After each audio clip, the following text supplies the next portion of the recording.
The F2E5 error code on a Whirlpool washer indicates a user interface failure in the top load washer.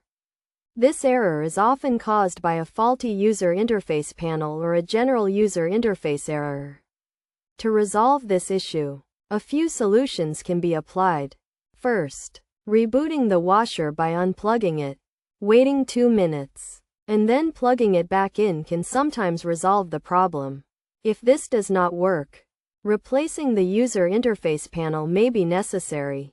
This involves disconnecting the power and water supply to the washer, removing it from the wall, and unthreading the rear screw that secures the control panel assembly. A putty knife can be used to release the clip securing the control panel housing by inserting it under the front corners of the panel. The user interface wire connectors should then be disconnected to allow the control panel to be set aside. The next steps involve removing the screws that secure the user interface panel to the housing, replacing the retainer's wires, and depressing the retaining tabs to release the user interface panel from its housing.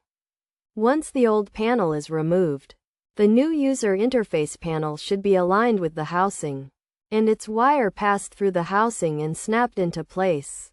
The panel is then secured to the housing with screws, and the wire is secured into the retainer. Finally, the wire connector is attached to the control board. The user interface housing is snapped into place, and the rear screws are used to secure it.